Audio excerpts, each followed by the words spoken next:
we start a discussion on an issue making headlines. The economic fallout from the coronavirus is unlike anything we have ever experienced, having put millions of people around the world out of work. Over the weekend, we heard that the coronavirus has put at least 33 million Americans out of jobs, with 20.2 million having been made redundant in April alone. But many are expecting that this is only the beginning of a long and grueling job crisis.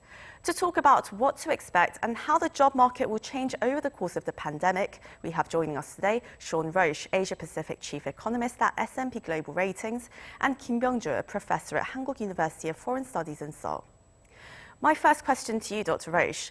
The unemployment rate in the US has recently soared to 14.7%, but some are expecting it to go as high as 20%. But really, the fundamental concern here is when or even whether these mostly service sector jobs are going to be coming back. What's your view on this?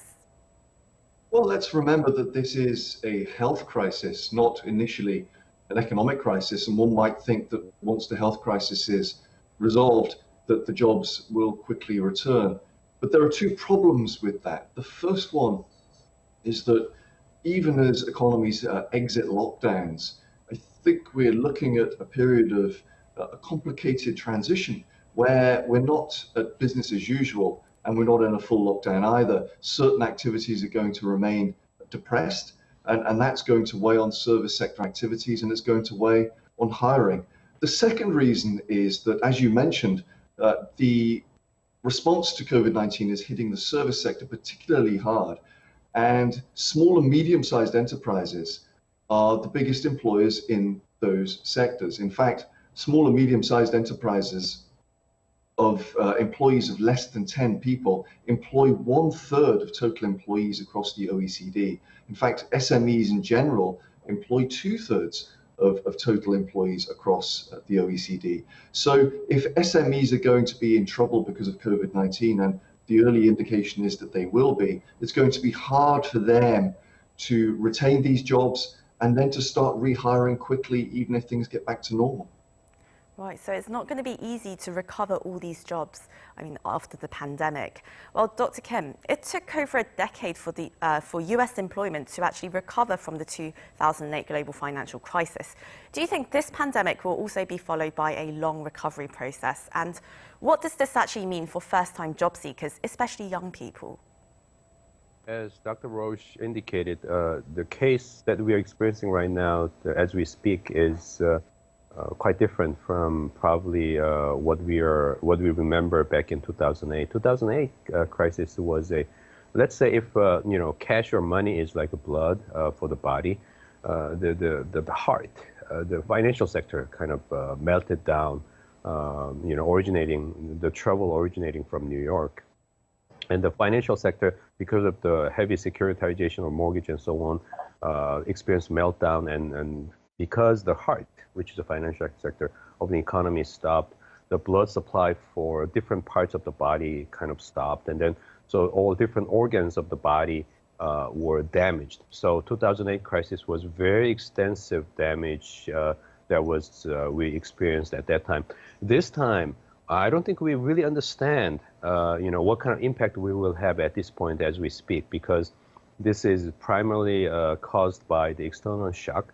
The occasion or case that kind of discourage people from seeing others face to face, gathering at places, or going for shopping and so on. So this is definitely coming from the demand side. Demand side is being frozen, and as Dr. Roache referred to, the SME side, because of that, retails and all these things are experiencing big shocks at this particular moment. And I don't think we fully appreciate or understand at this point, what the overall impact of the economy as a whole, even though we see all these, horrifying numbers at this point, meaning that some of the people, particularly those people who are engaged in financial investment, are still upholding their hope that there will be quick recovery and quick bounce back. So it's all wishful thinking that's all around the world at this point. And while we actually lack the deep understanding about what exactly is happening, and I think we'll get to realize what this exactly is only as we look back in the future.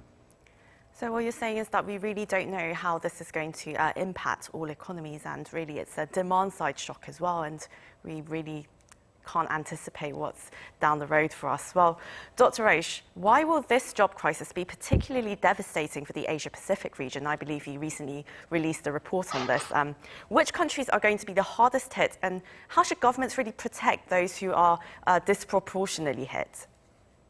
Yeah, so the way to think about the impact of the response to COVID-19 is that it's clearly all about social distancing, and that limits human to human activity, and naturally that's going to hit the service sector. The challenge Asia Pacific faces is that 1 in 4 to 1 in 5 jobs across our region are in just 2 sectors: accommodation and food services and retail.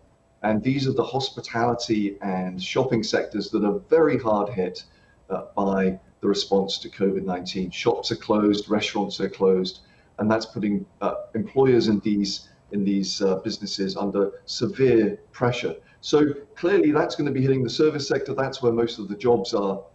And that means that policymakers are going to have to respond. The economies where we could see the largest impact, in many emerging markets, we don't have a very good data on labor markets. So in places like Malaysia and Indonesia and Thailand, it's really hard to say what the impact will be. Where we do have good data in places like Australia, Japan, and Korea, we would estimate that you could see unemployment rates rise maybe 3 percentage points. And Australia and Korea appear to have the labor markets that react most to growth. So here is where we may see jobs change more than in other places in our region. And policymakers have adopted one of 2 policies.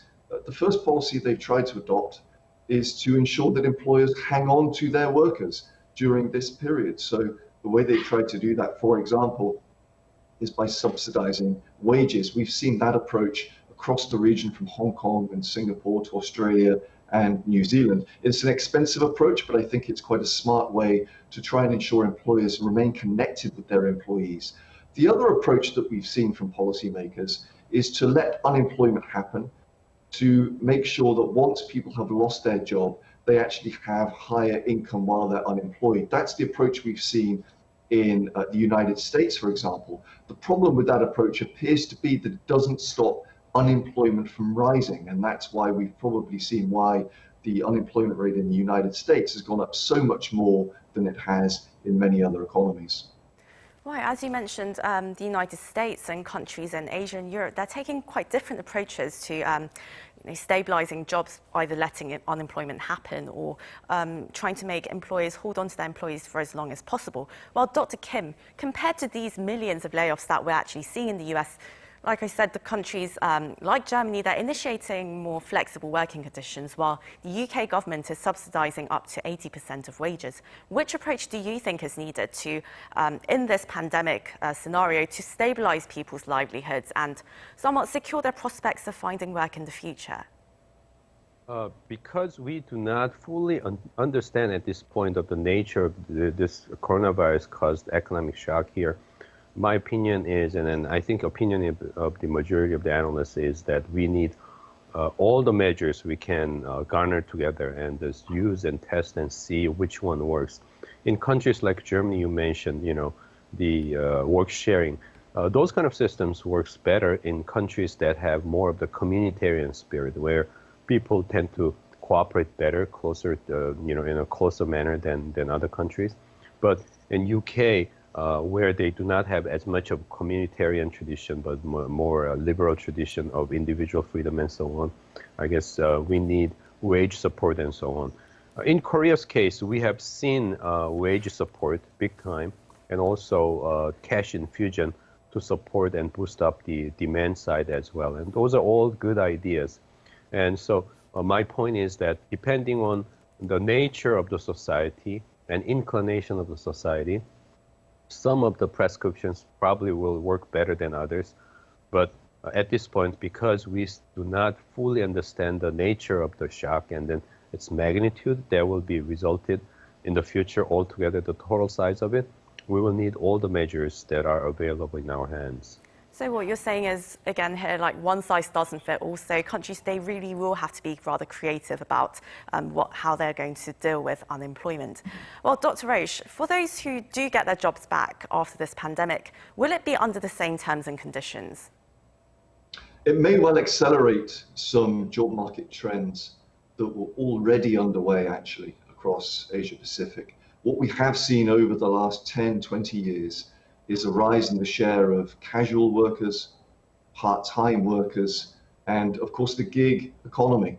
And this increasing flexibility of the job market is good news for firms. It helps firms, big firms and small firms, cope with shocks. When bad times arrive, they can easily adjust their total employment, they can push down their wage bill, that can help them survive recessions. The problem, of course, is that this isn't great news for workers. What it often means is less job security. It means weaker welfare support. And that can affect the way that consumers behave. They may, in fact, save more and consume less. And that might drag the pace of economic recovery once it starts coming through. And a broader concern, of course, is that when you do see people feel less secure in their lives, less secure in their livelihoods, it has led in some economies to populist politics and populist policies. So there are broader problems associated with these trends as well. But yes, it probably will accelerate some of the trends that we've seen towards more flexible working in the economy as we go forward. So it's not just a matter of getting people back to their jobs, back to their desks, but it's really looking beyond that and trying to secure their livelihoods in the long run. Well, Dr. Kim, let's look into the future now. Which kind of jobs or skill sets do you think people are really going to have to prepare for in the post-COVID-19 job market? You know, the workers who tend to have relatively lower level of skills will have to accept this as a reality, kind of like open, flexible market. So rather than talking about the skills, overall attitude, facing the reality, they'll have to, make themselves more, more readily available for this kind of more increasingly flexible job market. And I think more work needs to be done on the system level, the government policy and so on, that is, coming out with different devices to protect these workers who have to be increasingly operated within increasingly, flexible labor market. So a lot of thoughts need to be made or done by the policymaker side. In the meantime, of course, I encourage my students to become more of the specialist in this increasingly knowledge-driven society and market economy. Because if you have less training, less skills, lower level of skills, you will probably see more of the challenges down the road as the labor market continues on with this current trend of becoming more and more flexible. So it will add more cost for the lower level of skilled labor. So that's what we have to be mindful of. So it seems quite clear that the job market isn't going to be the same after this pandemic, and we really are going to have to prepare for it on an individual level as well as a governmental level as well. Well, I'm afraid that's all we have time for today, but thank you so much for joining us. Dr. Shaun Roache, Asia Pacific Chief Economist at S&P Global Ratings, and Byung-joo, a professor at Hankuk University of Foreign Studies in Seoul. Thank you. Thank you. Well, that's all from us today. Thank you for watching. We'll be back at the same time tomorrow with more global insights on issues making headlines. Have a lovely day or evening wherever you are. Goodbye.